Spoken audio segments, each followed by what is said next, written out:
Buenos días, licenciado. Vamos a dar inicio a la presentación del legajo de planificación.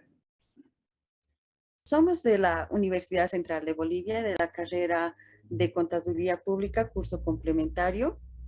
Pertenecemos al grupo 7 de la materia Auditoría Financiera 2, que está conformado por Alison Apaza Tonconi, Alison Paola Copa Sarabia, Catherine Fernández Ayala, Javier Luque Mamani y quien les habla, Silvana Guachaya. Bueno, nosotros estamos analizando una empresa privada. Nuestra empresa se llama HASAC SRL. El número de NID, como lo tenemos ahí presente, el nombre del representante legal, el email, domicilio legal, son información perteneciente a la empresa que va a ser nuestro objeto de estudio, ¿no? El tipo de auditoría es la auditoría financiera del pasivo corriente y no corriente de los registros del 1 de enero del 2021 al 31 de diciembre del 2021.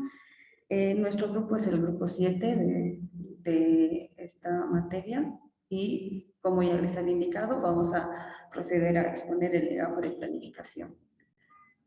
Tenemos dentro de la carátula también la comisión de auditoría, que va a estar conformada por el director nacional de auditoría interna, que es el coordinador de carrera, el supervisor de auditoría, que es nuestro docente, el licenciado Limachi, y nosotros como auditores, ¿no? Mi persona, bueno, a tiempo de presentarme también, soy Silvana Guachaya, y voy a empezar la disertación como lo he venido haciendo.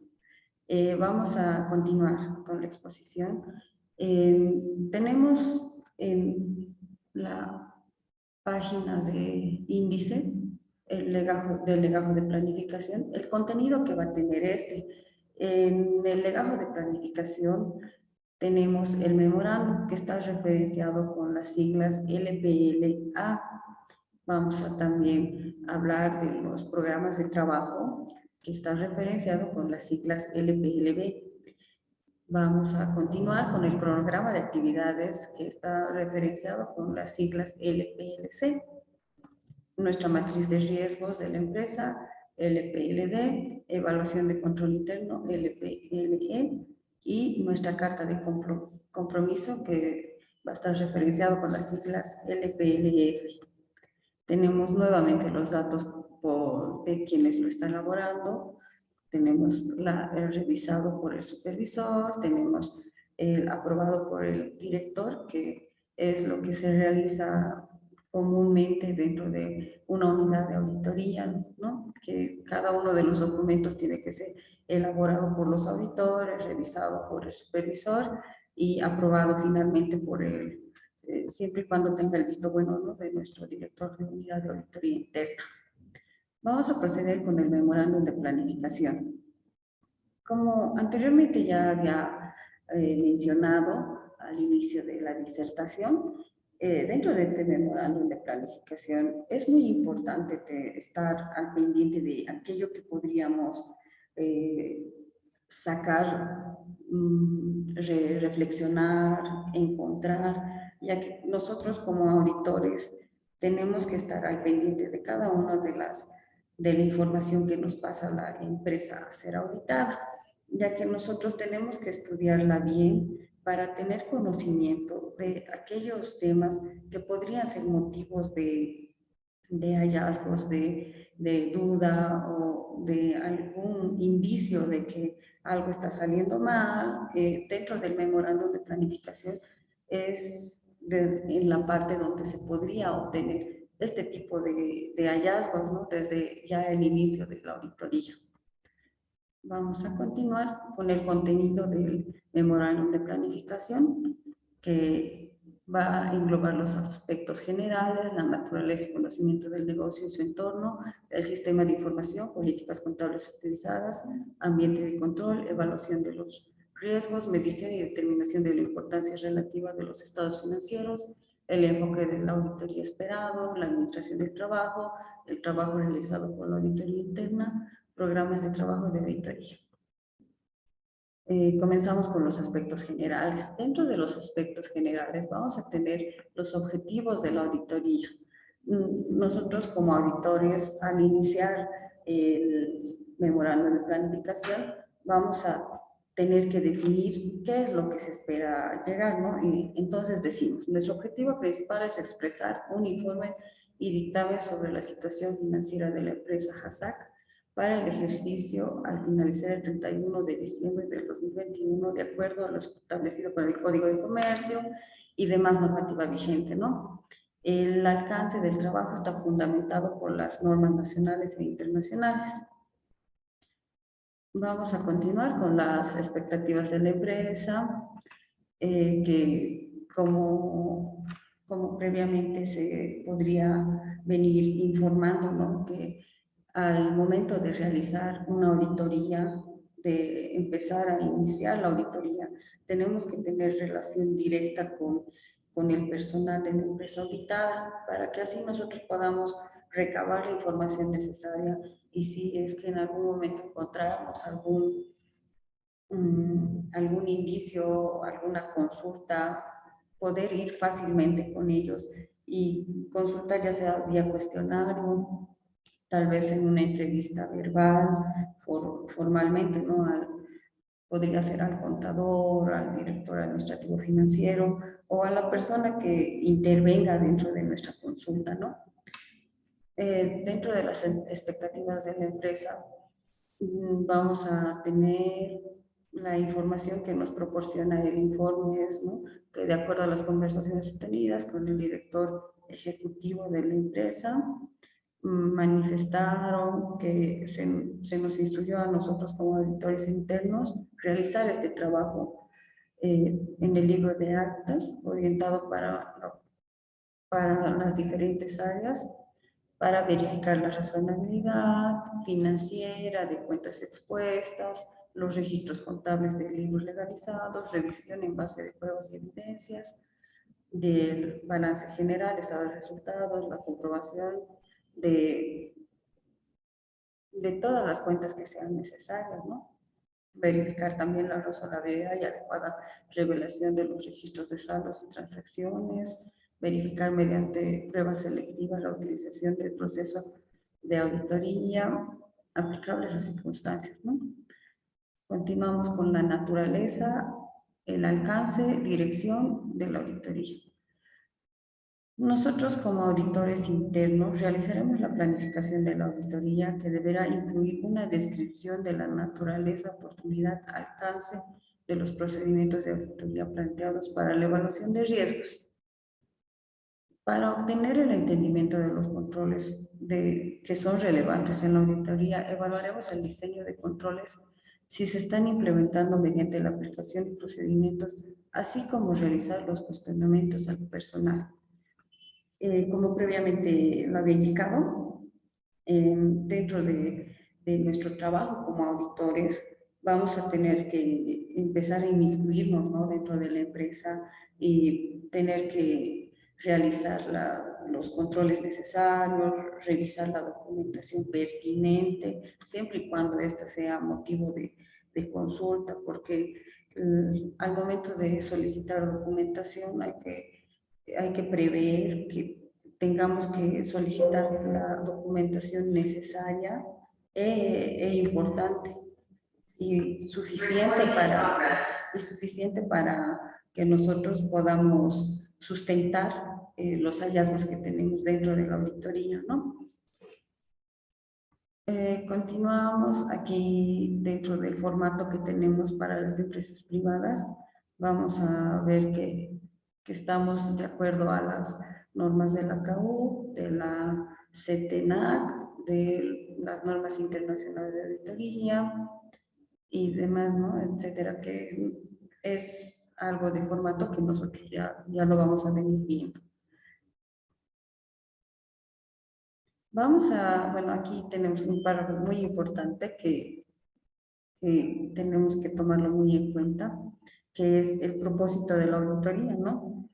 El propósito de nosotros como auditores dentro de una auditoría es emitir una opinión independiente sobre la razonabilidad de la presentación de los estados financieros y que éstas estén conforme a todo lo que se pueda venir presentando dentro de nuestra normativa vigente, tanto nacional como internacional, y tomando en cuenta también la normativa, los reglamentos internos y demás de la empresa, porque todo esto tiene que estar emparejado dentro de la empresa y nosotros tenemos que ser los vigilantes de que todo esto se esté realizando a cabalidad, ¿no? Y es por eso que nosotros como auditores vamos a emitir una opinión que esté libre de alguna de algún de alguna conveniencia, ya sea personal o por un amigo o inmiscuirse, ¿no?, en alguno de esos temas. Vamos a continuar con la responsabilidad de la administración de la empresa. La administración es responsable de preparar y de la preparación y la presentación razonable de los estados financieros de acuerdo a las normas internacionales, versión completa, ¿no? Vamos a ver que en este punto la empresa está encargada de otorgarnos la información íntegra de los estados financieros para que nosotros podamos recopilar la información que necesitemos y así poder sacar algunas conclusiones, ¿no? Pero la empresa tendría que entregarnos la documentación en su totalidad. Las obligaciones del auditor. La obligación de la auditoría interna es expresar una opinión sobre los estados financieros, realizar la auditoría de acuerdo a las normas internacionales, planear la auditoría con el fin de obtener evidencia, evaluar lo apropiado de las políticas contables usadas y la razonabilidad de las estimaciones contables hechas por la administración, así como evaluar la presentación general de los estados financieros en base a una muestra determinada. Nosotros como auditores, como anteriormente lo habíamos visto, la administración de la empresa nos va a proporcionar el total de la información de la empresa y todo aquello que nosotros requiramos, ¿no? Siempre y cuando nosotros vayamos formalizando a la empresa, vamos a requerir más como así decirlo, el balance general, vamos a requerir los comprobantes de diario, vamos a requerir tal vez los comprobantes de traspaso y nosotros como auditores tenemos que, al ser documentación cuantiosa, nosotros tenemos que delimitar la auditoría hasta cierto punto donde nosotros podamos determinar algún índice de responsabilidad. Si nosotros dentro de los estados financieros vemos que nuestra cuenta en los pasivos, nuestras cuentas por pagar a proveedores está elevada, vamos a ver que ahí tenemos el mayor porcentaje de acúmulo en nuestro análisis vertical. Vamos a tener que realizar vamos a tener que poner más atención dentro de esta cuenta y tener que recopilar toda la información que sea pertinente de esta cuenta para que nosotros la analicemos apropiadamente, ¿no? Porque al ser una cuenta que tiene el mayor porcentaje, es donde mayor movimiento podría estarse generando y podría haber tal vez alguna confusión, ¿no? Porque entre tanta documentación, tanto que se maneja, podría estar escondido tal vez un hallazgo, ¿no? Vamos a continuar con la naturaleza y oportunidad de los informes y otros documentos que se emitirán. Al finalizar de la auditoría, entregaremos los siguientes informes: el dictamen de auditoría y el informe de control interno. Otros documentos a presentar: en su debido momento vamos a presentar cartas a la gerencia, cartas por compromiso, cartas salvaguarda, entre otros documentos, siempre y cuando estos sean necesarios y pertinentes. La metodología a ser aplicada, los procedimientos mínimos de revisión financiera, Se planificará y evaluará el ambiente de control aplicando el cuestionario previamente diseñado al efecto. Al poder evaluar y estudiar la estructura del sistema de control interno, a fin de determinar las áreas de riesgo, se elaborará un cuestionario general y uno específico para cada componente de los estados financieros a analizar. Como ya se había indicado, si nosotros como auditores vemos pertinente realizar cuestionarios o tener que vernos inmiscuidos más dentro de alguna cuenta, vamos a tener que tratar de recopilar la información que sea necesaria a través de reuniones, de entrevistas y otras metodologías que como auditores vamos a ir viendo cuál es la más conveniente en llegado el momento, ¿no? Vamos a verificar la razonabilidad de la situación y desempeño financiero de la empresa, vamos a verificar los registros contables de los libros legalizados, de los registros auxiliares y demás. Se revisará la función de la naturaleza mecánica, la aplicación utilizada en las transacciones contables.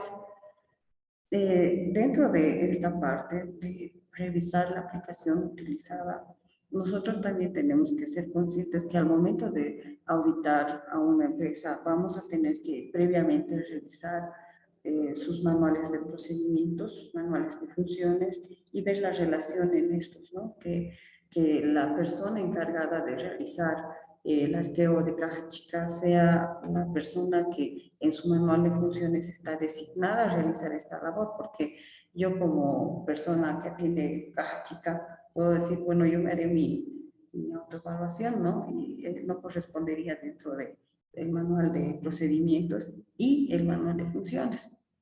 Por eso es que nosotros tenemos que revisar bien la documentación, que tanto la proporcionada como la que nosotros recopilamos acerca de la empresa.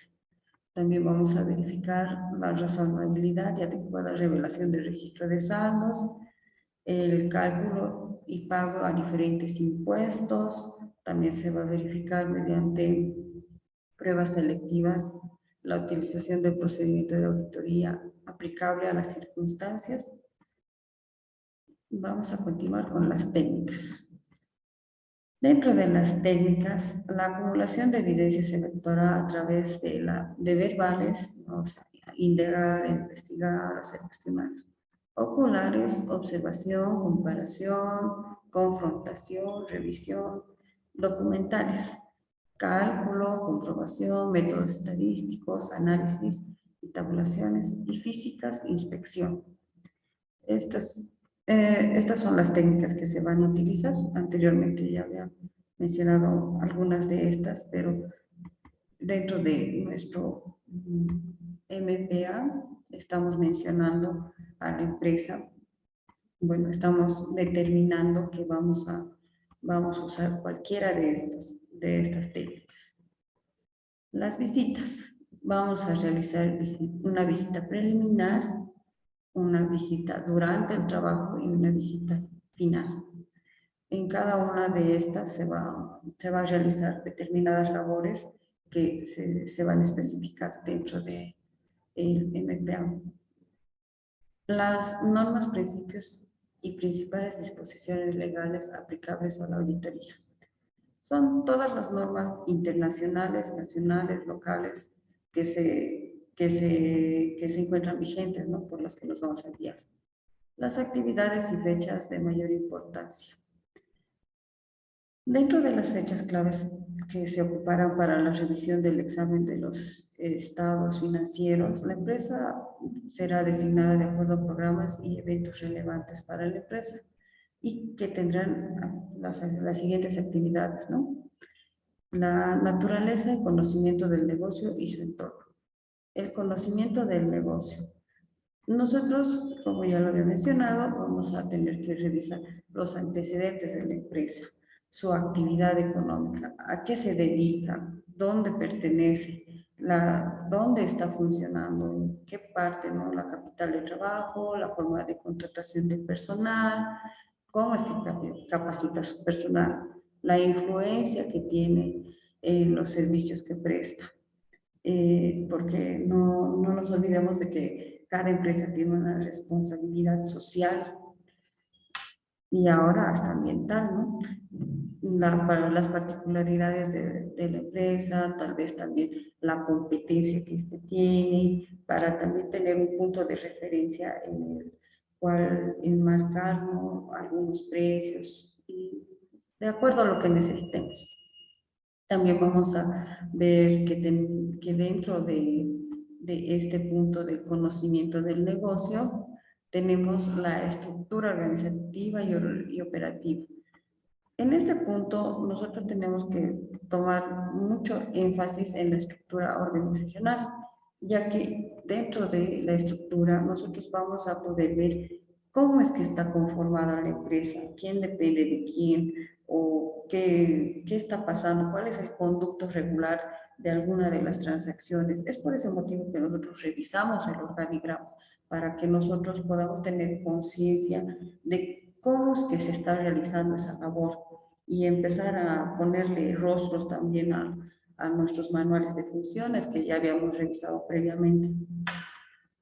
Vamos a tener que revisar la visión de la empresa, si estos son acordes a la actividad que están realizando, porque no podría ser que dentro de la documentación que nos presenten nos dicen que va a ser una empresa de electrodomésticos y resulta que están vendiendo autos también. Son cosas que nosotros tenemos que revisar y tiene que estar todo acorde a lo que se ha establecido dentro de la empresa, ¿no?, y sus documentos legales. Su marco regulatorio, la Dirección General de Impuestos Internos, cómo está, si cuenta con NIT, si cumple con las responsabilidades del IVA, si declara los libros de compras y ventas. Podríamos revisar también todo esto. Dentro del registro de comercio tendremos que revisar si en su contrato de escritura pública, si su capital social, los balances generales que están debidamente rubricados, la reserva legal, y si llevan la contabilidad de acuerdo al Código de Comercio.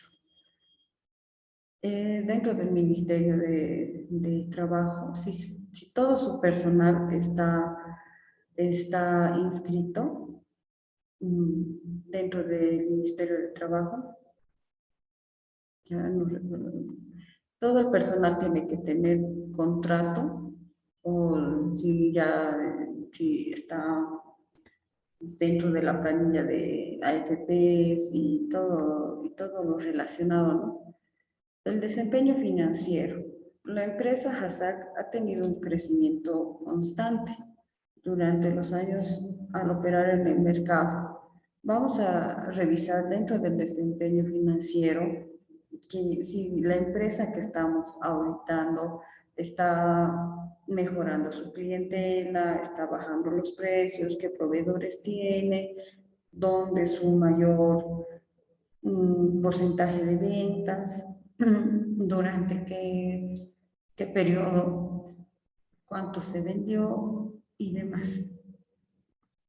Presupuesto de gestión, vamos a detallar los principales componentes del presupuesto de ingresos, gastos, costos y sus importes, ¿no?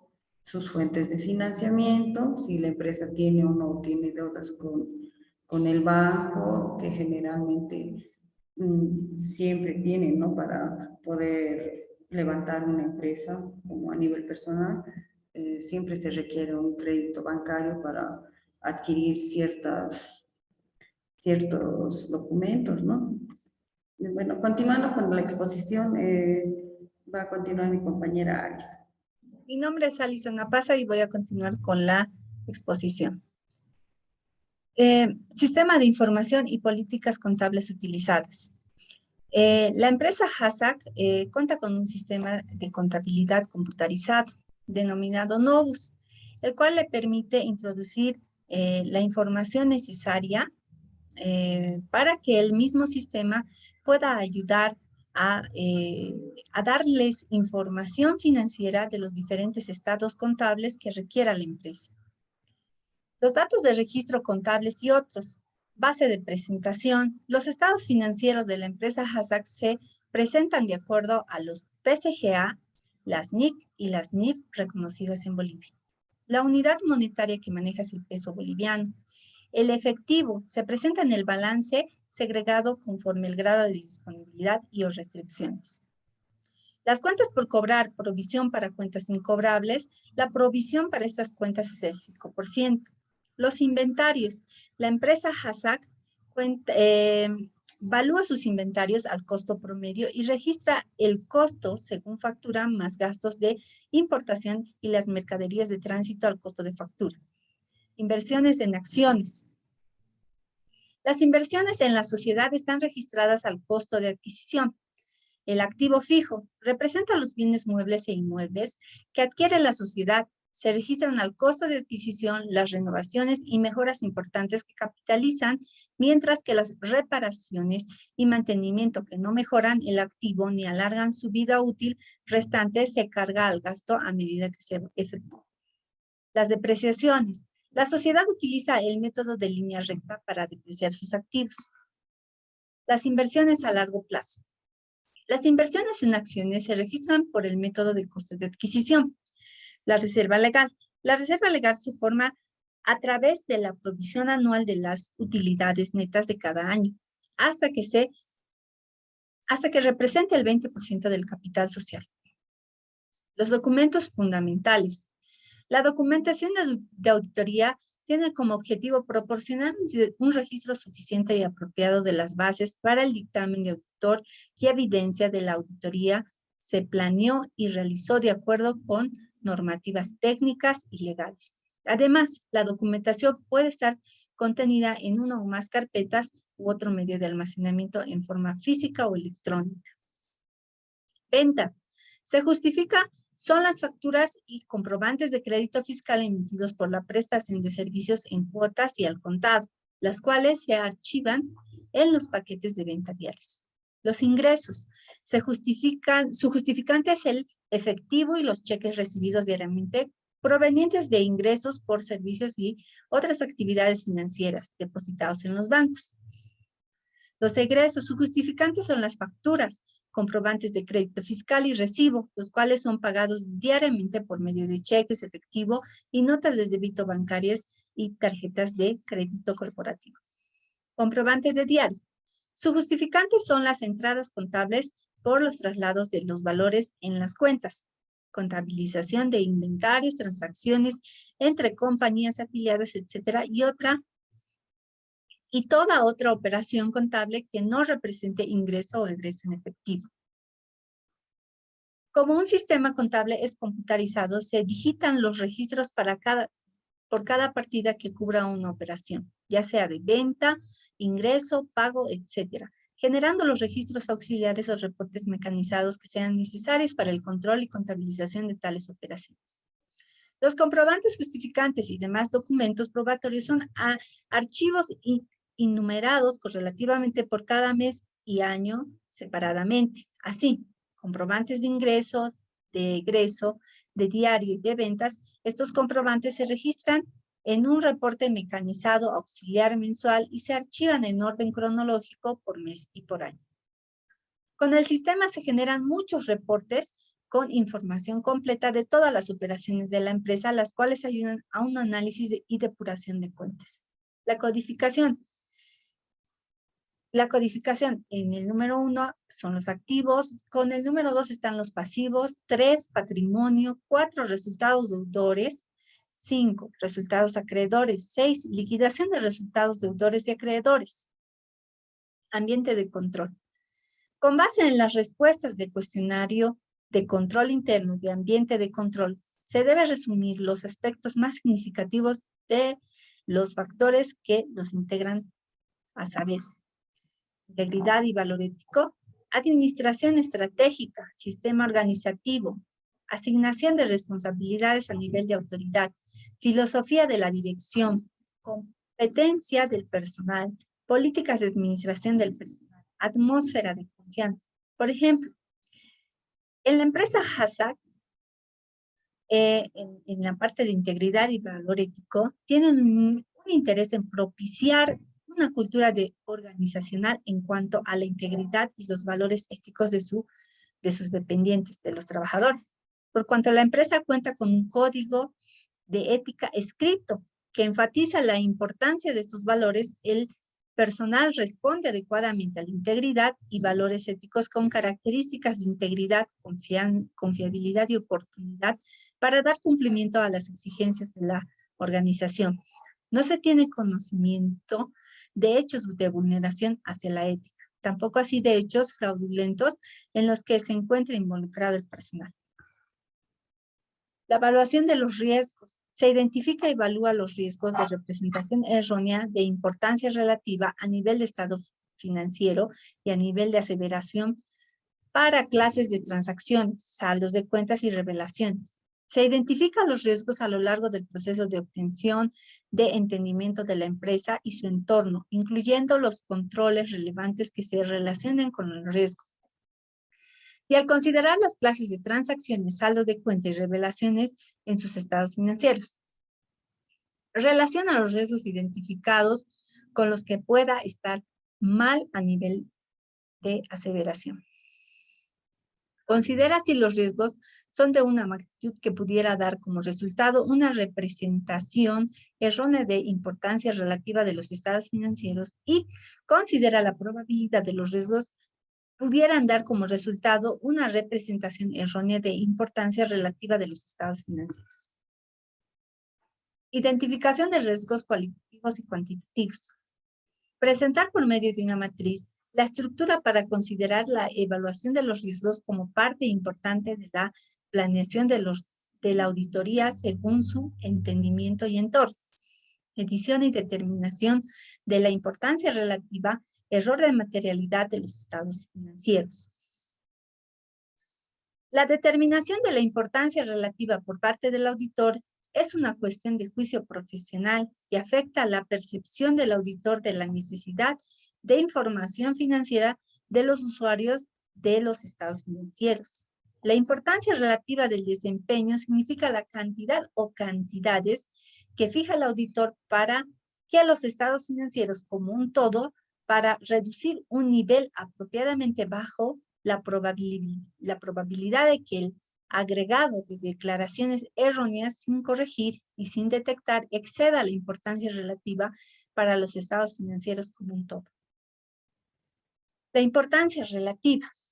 Se considera la información de importancia relativa si existiera una omisión o representación errónea errónea identificada sobre la base de los estados financieros de la empresa, la cual no haya sido corregida y que influya en las decisiones económicas de los estados de los usuarios. La importancia relativa dependerá del tamaño de partida o error considerado en las particulares circunstancias en la que se haya producido la omisión o distorsión. Se establece un nivel aceptable de importancia relativa a modo de detectar una forma cuantitativa. La representación errónea de importancia relativa se considera tanto el monto, cantidad y la naturaleza, calidad de las representaciones. Términos de la materialidad. Durante el examen de diferentes términos relacionados con la materialidad serán materialidad planeada. ¿Qué es la materialidad planeada? Es un estimado preliminar de materialidad en relación a los estados financieros tomados en su conjunto. Será utilizado para determinar la naturaleza, oportunidad y alcance de los procedimientos sustantivos de auditoría y para identificar leyes y regulaciones significativas para las pruebas de cumplimiento. La materialidad diseñada será la porción de materialidad planeada que ha sido asignada a partidas o cuentas. Esta cantidad será la misma para todos los casos. La materialidad evaluada será la materialidad realmente utilizada en la auditoría al examinar una partida o cuenta específica. La materialidad probada puede ser igual o menor que la materialidad diseñada de acuerdo al juicio profesional. Los términos de materialidad con la fase del informe serán materialidad en la revelación, será el comienzo para determinar una partida, si una partida debe ser informada o presentada separadamente de los estados financieros o en las notas. Este valor podría ser diferente de la materialidad planeada. La materialidad del informe será el comienzo para determinar si una opinión no calificada puede ser emitida en la fase de informe. Se considerará si las aseveraciones erróneas no ajustadas son materiales, cuantitativas o cualitativamente. Si se considera material, si se tendrá cautela al emitir una opinión no calificada sobre los estados financieros. En la medición de materialidad de los estados financieros, la identificación y evaluación de los riesgos de error material, el auditor debe identificar y evaluar los riesgos de error material a nivel de estados financieros o a nivel de aseveraciones para clases de transacciones, saldos de cuenta y revelaciones. La importancia relativa se considerará tomando de base al nivel global del estado financiero, el balance general. Como en relación a saldos de cuentas particulares, clases de transacciones y revelaciones, balance general y estado de resultados, influenciada por requerimiento y o regulaciones legales y descripciones inadecuadas de políticas de contabilidad que originen desviaciones de clases de transacciones, saldos de cuenta, evaluación, presentación y revelaciones. Cuentas, nivel materialidad.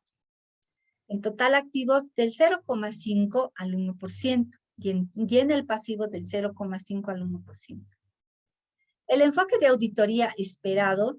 Nuestro enfoque de auditoría será diseñado para maximizar la calidad y eficiencia de nuestro examen y los pasos básicos del mismo se resumen a continuación. Para obtener el conocimiento del sistema básico de contabilidad utilizado por la compañía, efectuaremos los siguientes procedimientos.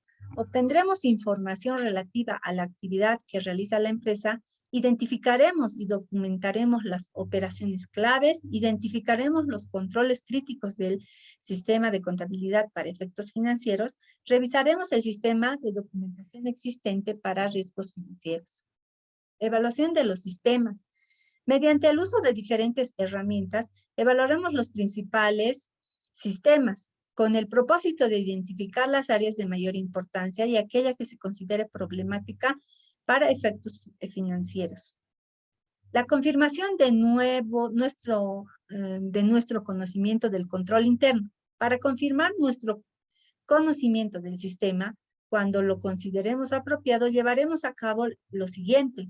Seleccionaremos la transacción contable representativa, seguiremos el proceso de las transacciones desde el punto de origen del sistema y a través del punto de control hasta su última disposición.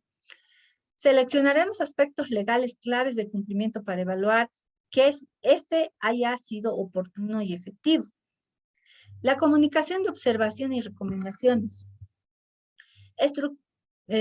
Estructuraremos el enfoque de auditoría para identificar problemas tan pronto como sea posible. Presentaremos formalmente a la administración los problemas detectados en la auditoría sobre una base regular con el propósito de permitir la evaluación de tales problemas. Comunicaremos nuestras observaciones y recomendaciones sobre el cumplimiento de obligaciones sustantivas y formales de acuerdo a las leyes tributarias a través de reportes escritos para la administración. Planeación de pruebas finales de auditoría. Basado en nuestro conocimiento y evaluación de los sistemas básicos de control interno de la compañía, planearemos sistemas, pruebas de auditoría de saldos de cuentas de balance y de resultados para verificar la situación financiera, para lo cual efectuaremos lo siguiente. Evaluaremos los resultados de nuestra prueba de los sistemas para determinar la extensión y oportunidad de nuestros procedimientos de revisión, de los cuales incluyen examen de evidencia y confirmación de terceros. Obtendremos conclusión sobre la presentación razonable de las cuentas y decidiremos sobre la disposición final de los problemas encontrados a través de discusión con la administración. La administración del trabajo. El auditor debe desarrollar un plan de auditoría que deberá incluir una descripción de la naturaleza, oportunidad y alcance de los procedimientos de auditoría planeados para la evaluación de riesgo.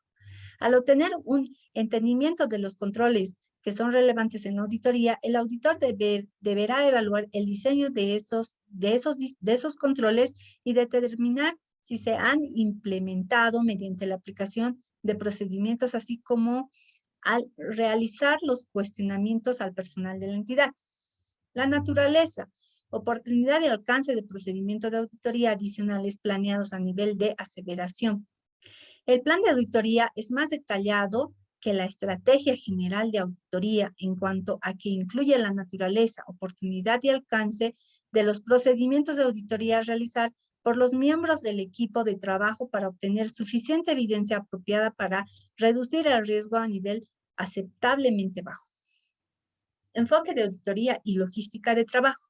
Nuestro enfoque dirige sus esfuerzos en el ambiente en donde opera y combinamos ese enfoque con el juicio de nuestros profesionales para desarrollar un enfoque de la actividad de la empresa HACCP hacia la auditoría.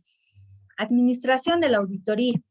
La dirección de la auditoría interna es responsable de los sistemas de control de calidad, políticas y procedimientos, la cual tiene la obligación de establecer y mantener un sistema de control de calidad que le brinde seguridad razonable de que la dirección de auditoría interna y su equipo que trabajó cumplan con las normas profesionales y con los requisitos legales y de regulación aplicables y los dictámenes emitidos sean los apropiados en las circunstancias verificadas. Dirección y supervisión de auditoría. El director de auditoría interna deberá asumir responsabilidad de la dirección, supervisión y desempeño del trabajo de auditoría en cumplimiento con normas profesionales y requisitos legales y aplicables que le sirva al auditor en su dictamen para que sea apropiado. El director además deberá asumir responsabilidad de que se desempeñen las revisiones de acuerdo con las políticas de procedimiento y revisiones. El personal asignado para la auditoría y el total de horas a invertir para el desarrollo de la misma es el siguiente. El trabajo se desarrollará asignado al personal siguiente, al director, dirección de auditoría interna, supervisor de auditoría y el auditor. El cronograma de actividades. El cronograma de actividades va de acuerdo al cuadro que se muestra en la pantalla, los días de trabajo en cada área, ¿no? Legajos de auditoría.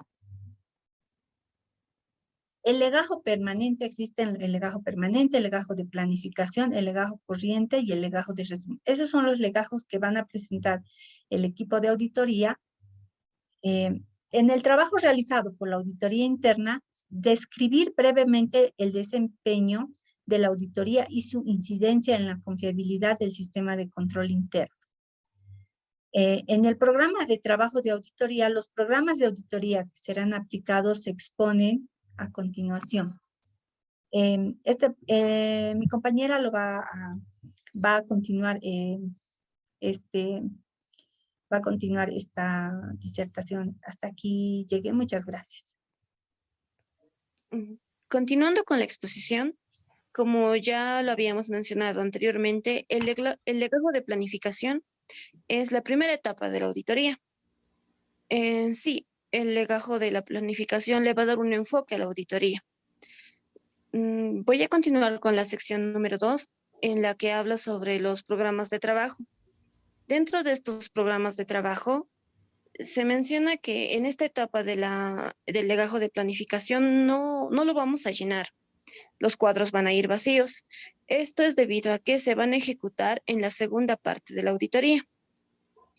¿Qué es un programa de trabajo? Un programa de trabajo es un plan de acción que documenta los procedimientos que seguirán dentro de una auditoría para verificar si éste está siguiendo o no la normativa. El objetivo de este programa de trabajo es ayudar al auditor a garantizar en forma adecuada que una auditoría se hizo de acuerdo a la normativa. Dentro de este legajo de planificación vamos a hablar sobre las cuentas del pasivo. Estas cuentas van a ser proveedores por pagar, impuestos por pagar, sueldos y salarios por pagar, préstamos por pagar, previsión para beneficios sociales y por último el patrimonio. Vamos a ir continuando y vamos a detallar cada una de estas cuentas. Empezando por proveedores por pagar. ¿Qué nos menciona? Dentro de este legajo de planificación hay objetivos de la auditoría. Entre ellos está obtener una seguridad razonable. Entre estos puntos podemos verificar que las cuentas sean efectivas y representen obligaciones al cierre de gestión. Comprobar que se incluya las obligaciones por montos correspondientes. Determinar el saldo que se exponga correctamente. Es decir, tanto nosotros como los proveedores debemos coincidir con los montos que tenemos. Si estos llegan a fallar, es porque uno de los dos hemos metido la pata, como se diría en otras palabras. En estos procedimientos, como primer procedimiento tenemos elaborar la cédula matriz. En la cédula matriz vamos a copiar tal como está en el balance general.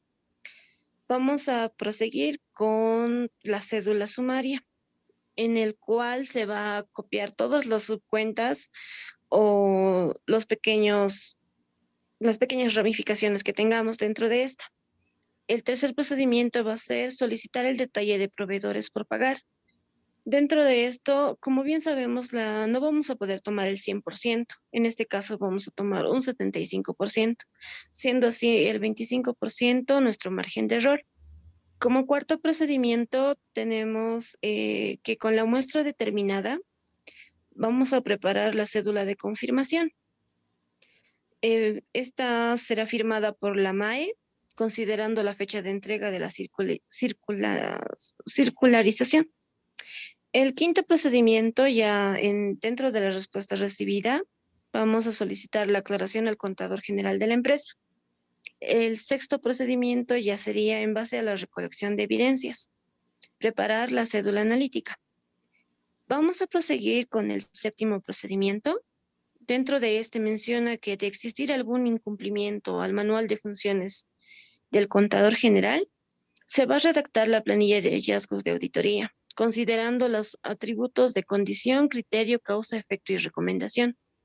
Como octavo procedimiento, vamos a aperturar una cédula de ajuste contable propuesto.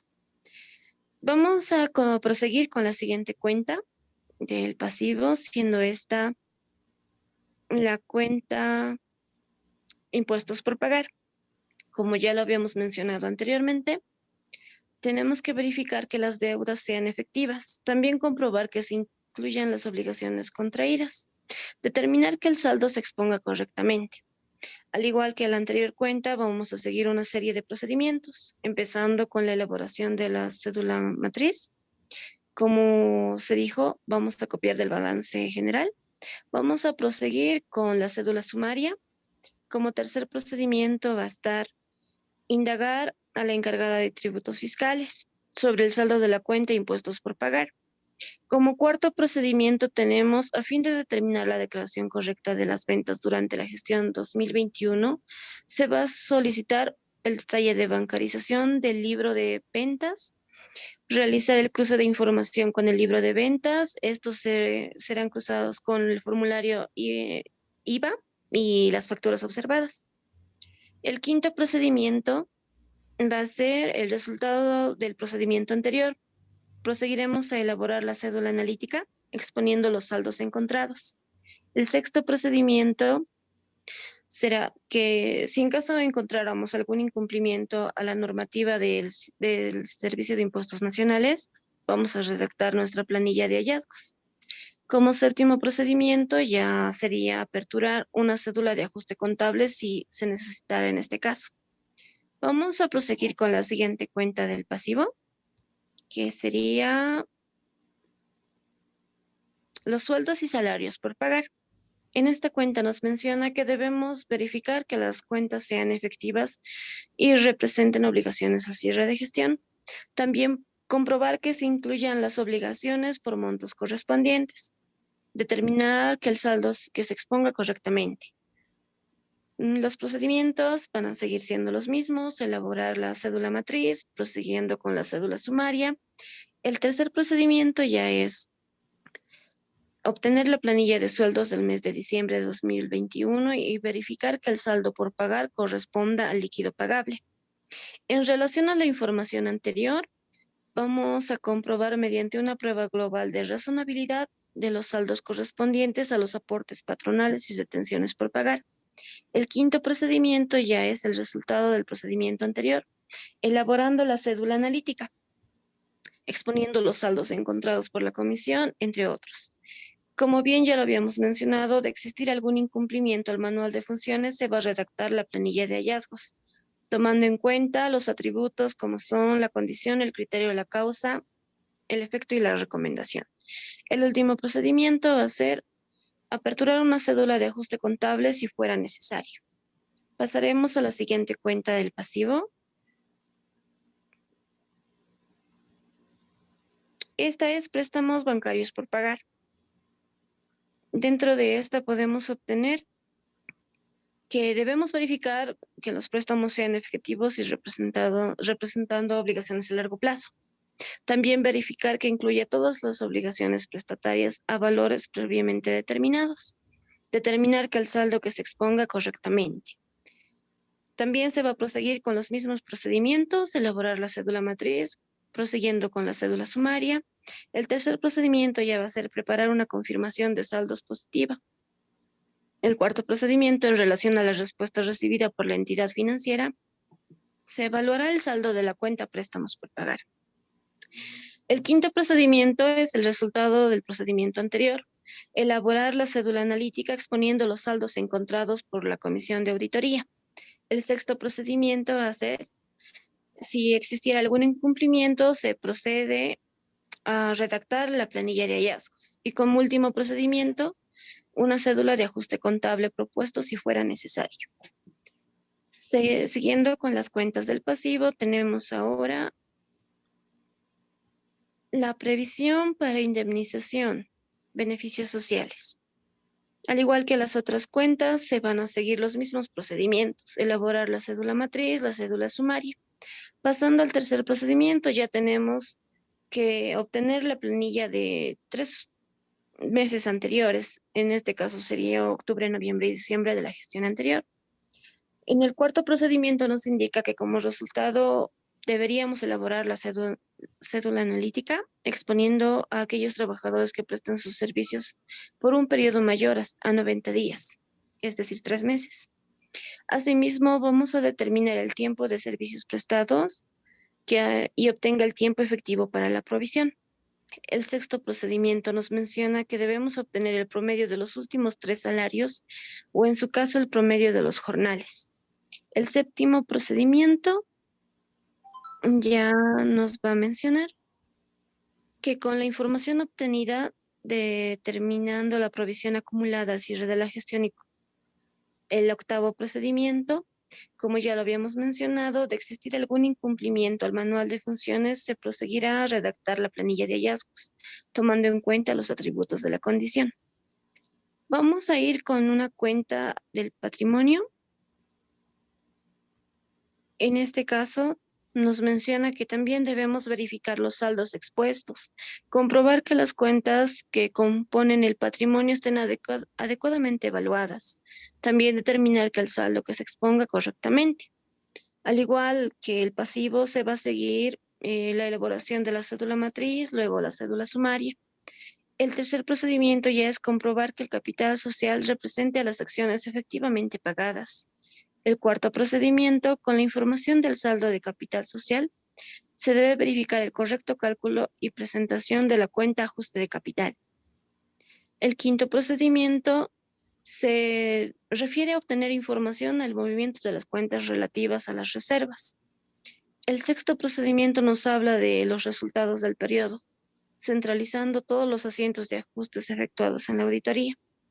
El séptimo procedimiento nos menciona, como anteriormente, si existiera algún incumplimiento, se debe redactar la planilla de hallazgos. El octavo procedimiento menciona la apertura de una cédula de ajuste contable si fuera necesario. El noveno procedimiento ya nos menciona que a la hora de preparar la cédula matriz del pasivo y el patrimonio, en base a los saldos expuestos en el balance general, se debe determinar su representación en porcentajes, exponer los saldos según auditoría y seleccionar la muestra en la cuenta del patrimonio. Con esto estaríamos finalizando la sección número 2. La sección 3, el cronograma de actividades. Eh, Básicamente, un cronograma de actividades implica el cálculo del tiempo disponible para la auditoría.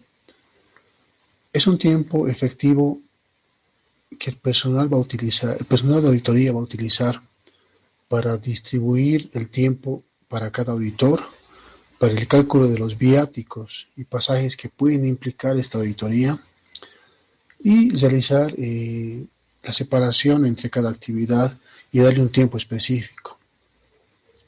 Nos dice que en el cronograma de actividades debe estar claro y detallado el área o actividad de la entidad donde se hará la auditoría, la naturaleza o el origen de la auditoría, el tiempo de la auditoría a realizarse, las horas sombra estimadas para ejecutar el trabajo, que incluye también la separación del tiempo para la supervisión, el periodo en que se prevé ejecutar la auditoría considerando el tiempo disponible.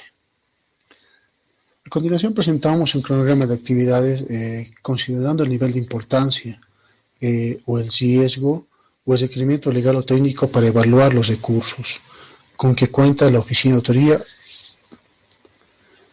Podemos observar en este cronograma del documento, en la parte superior horizontal, implica las fechas, los días que se han programado para esta auditoría. En cuánto tiempo se va a llevar, en estas fechas cómo se va a dividir estas fechas. En la parte vertical izquierda podemos ver el número de actividades inicialmente, las actividades propiamente dichas, el inicio y el final de cada actividad. Podemos observar que la auditoría, en este caso, ha planificado en la primera actividad, la planificación propiamente dicha, un 15% del tiempo. Del total del tiempo, un 15%. La segunda actividad de ejecución, un 70%.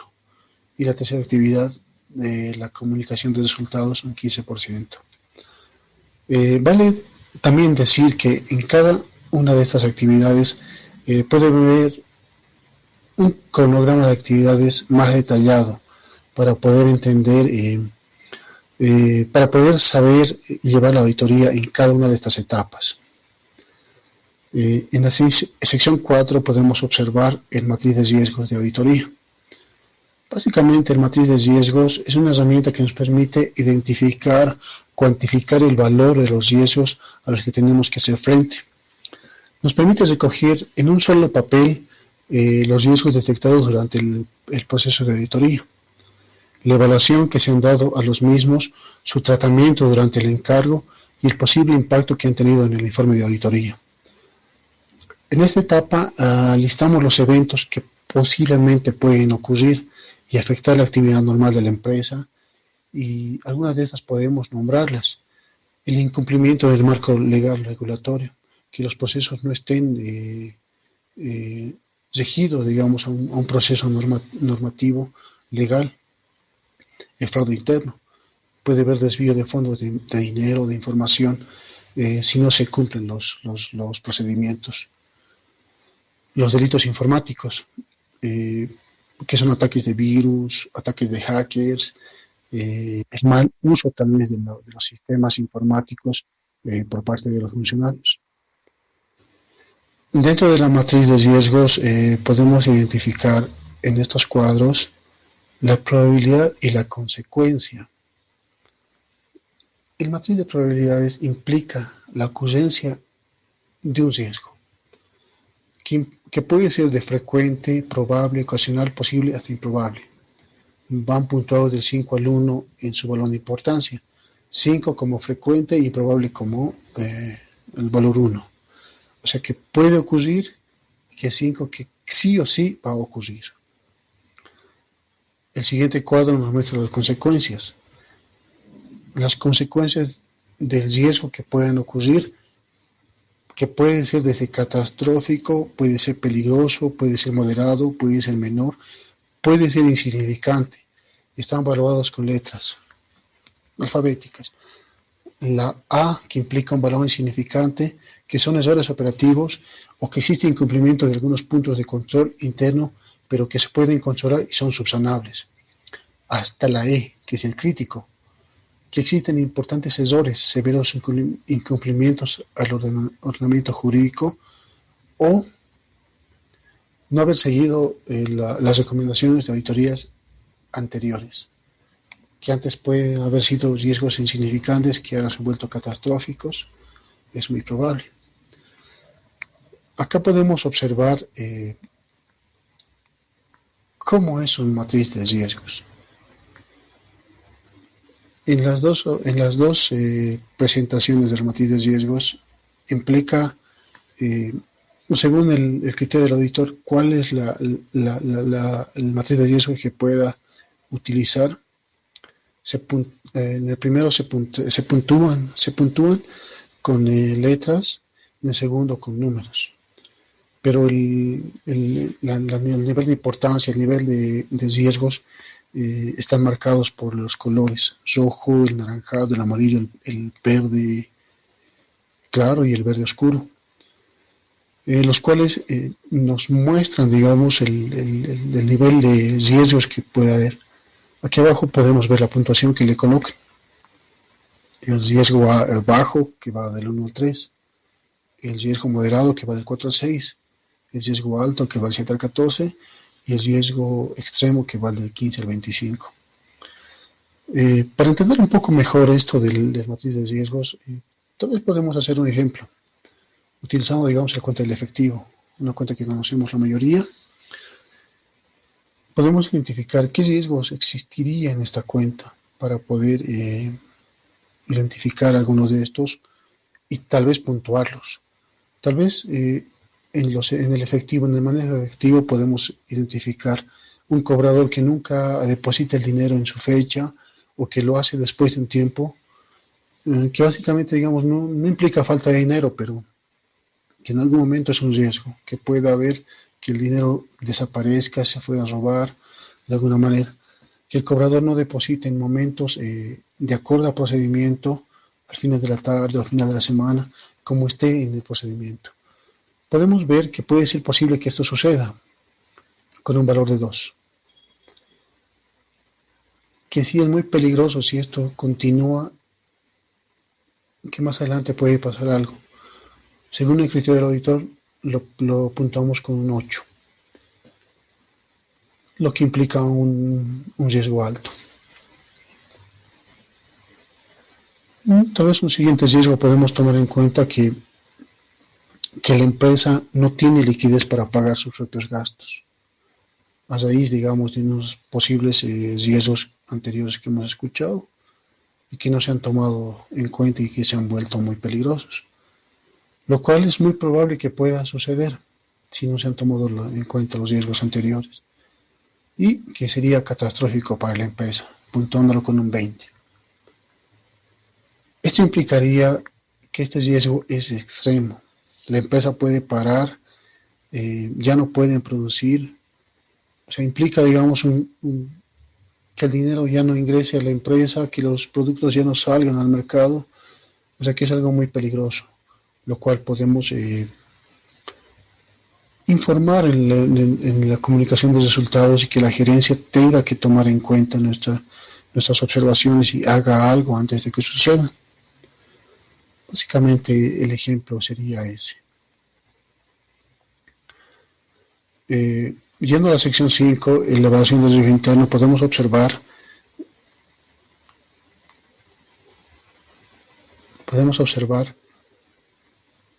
una evaluación que se realiza.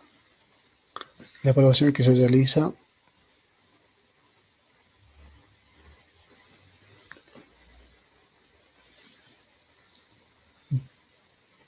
para verificar la confiabilidad de la información financiera. ¿Qué tan certera es esta información? ¿Y qué aspectos condicionantes se dan al sistema de contabilidad? Básicamente en estas 14 preguntas de la evaluación, lo que el auditor quiere conocer es que si la entidad tiene un sistema de control integrado y que si éste se adecua a la ley 1178, Si las unidades de contabilidad realizan pruebas de consistencia a los estados financieros y registros periódicamente, si se evalúa los contenidos de los presupuestarios de los presupuestos, si la certificación de procedimientos se apegan a las normas entre funcionarios que se registran y los funcionarios que custodian la información, que debe haber una separación muy importante entre los dos. No puede un funcionario registrar y además custodiar la información. Es muy importante esa situación. Además, que el registro de los bienes, la salida de estos, que la existencia de estos bienes también sea corroborada, verificada, registrada. Que también se controle la salida de insumos, que ingresen y salgan, que estén documentadas con registros, facturas, el CARDEX tal vez, y que la información documental de la empresa sea recordada correctamente y que se tome previsión bajo siniestros. O sea, que la información no siempre esté guardada dentro de la empresa, que pueda ser guardada en otro lado, cosa de que si hay un siniestro, podamos recuperar la información bajo backups. Que el manual de funciones sea claro entre las obligaciones y sanciones por faltas de cada funcionario. Mi nombre es Catherine Fernández Ayala.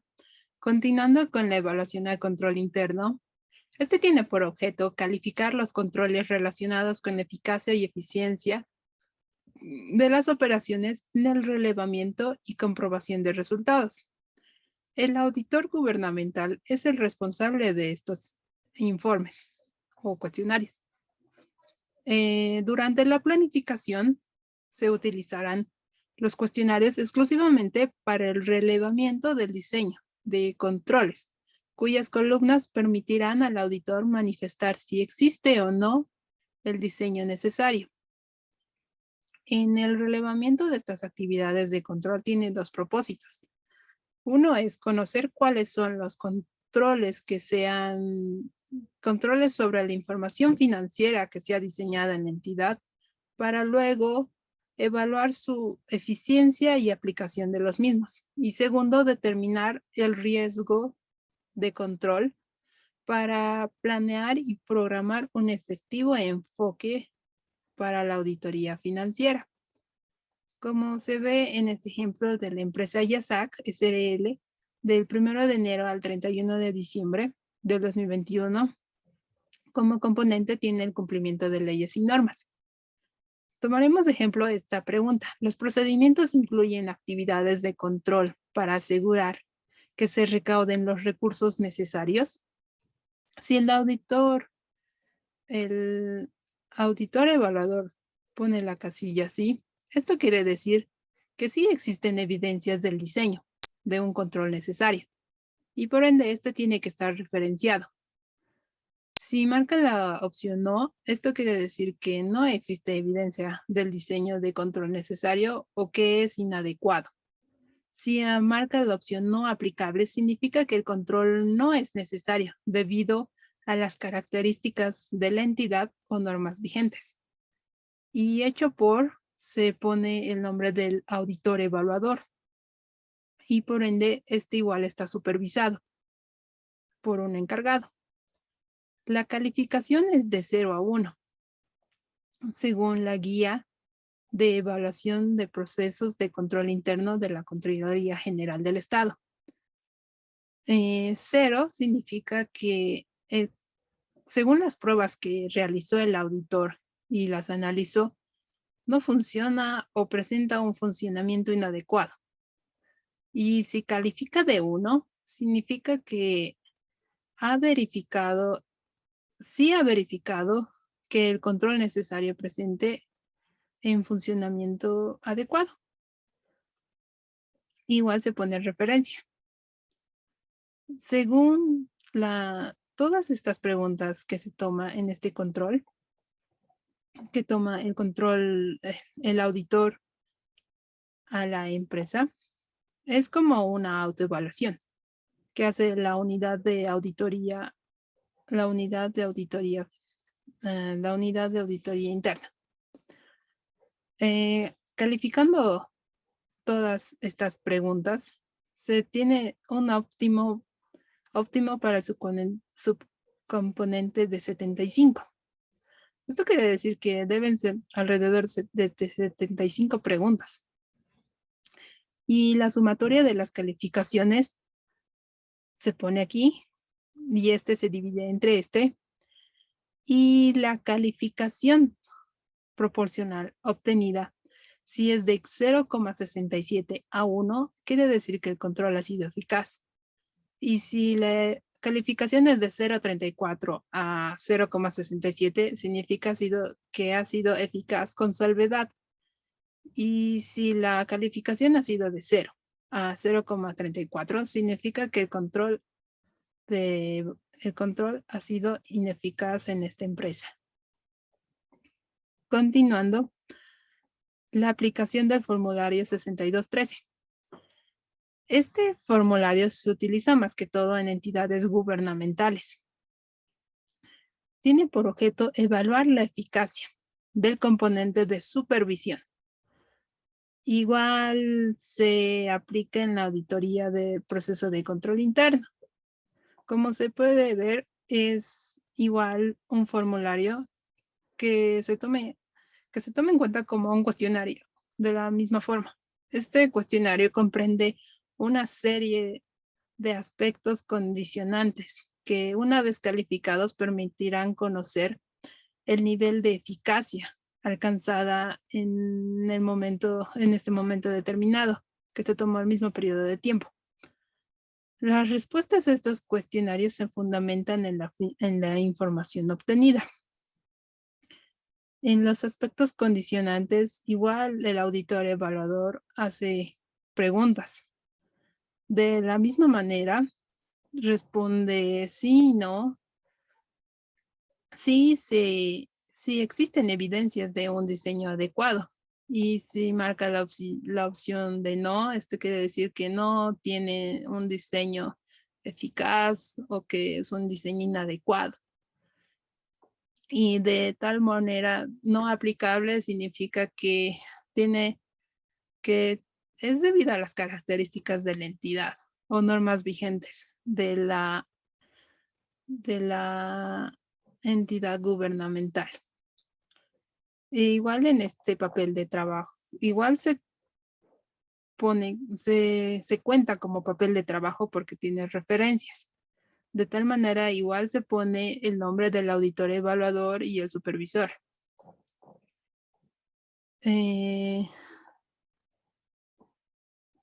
Después, en la calificación, como ejemplo ficticio, se puso de calificación de 5 máximo a cada pregunta. 5 es bueno. 5 es excelente, perdón. 4 bueno, 3 regular, 2 malo, 1 pésimo. Es de acuerdo. Para la asignación de valores, el auditor aplicará según su criterio profesional. Según su criterio profesional, este criterio estará sustentado en la adecuación de los aspectos condicionantes. Para ello deberá considerar tanto el diseño como su cumplimiento o funcionamiento, según a cada pregunta. Donde se puede ver que 50 es un valor óptimo y que la calificación es el resultado del cociente entre la sumatoria de los valores obtenidos y el óptimo del componente o factor. Esto, como dije, este formulario se forma parte de los papeles de trabajo. En la sección 5 está la carta de compromiso que hace la auditoría de la unidad de auditoría interna al gerente general de la empresa YASAC, en el cual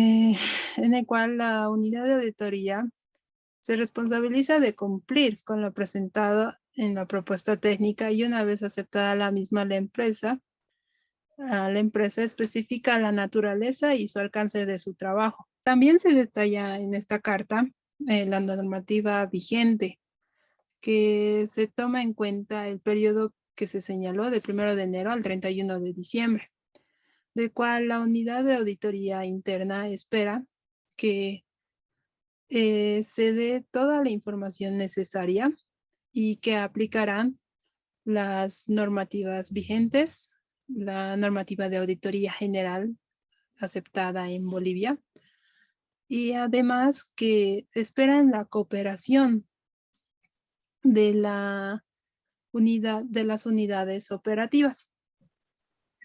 Bueno, concluimos con el legajo de planificación. Gracias. Gracias. Esperamos que les guste la exposición. Gracias por su atención. Gracias. Muchas gracias por su atención.